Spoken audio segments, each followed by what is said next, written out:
What is the Telegony and is it canon? The Telegony is one of quite a few lost epics that deal with the entirety of the story of the Trojan War, going from all the way with the story of the marriage of Thetis and Peleus, which leads to the throwing of the golden apple, which leads to the judgment of Paris, etc., etc., etc., which then follow all the way through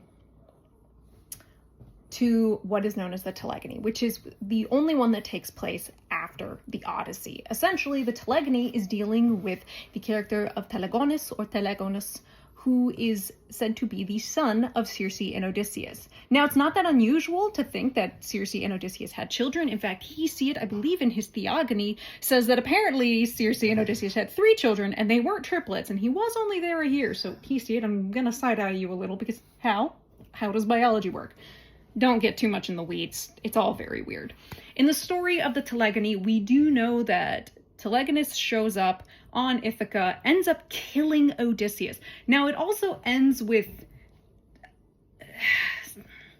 Telemachus marrying Circe and Penelope marrying Telegonus. It's very strange and odd, and quite frankly sad, especially for people who really, you could say, root for the return of Odysseus and hoping that he will then have a peaceful death, something that is prophesied by Tiresias. So again, it's very interesting.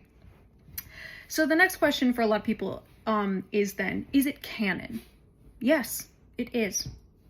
There's no question. Now, I know I personally make the joke that it's fan fiction, but it's not. It is absolutely canon. Yes, the only thing we have surviving of the Telegony are, in fact, scattered lines from it. Very few. We truly do not have that much, especially when you consider that these epics were thousands upon thousands of lines long.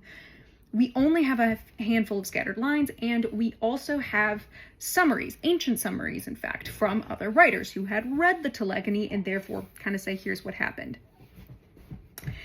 And it is therefore canon. And in fact, from a historical viewpoint, or even again from the classical studies viewpoint, the Telegony is fascinating to watch or read or consider when you look at how was the story of Odysseus considered and viewed by the people of the time, because you have to take the Telegony into account. It's very much a case of whether or not we like what happens in the story.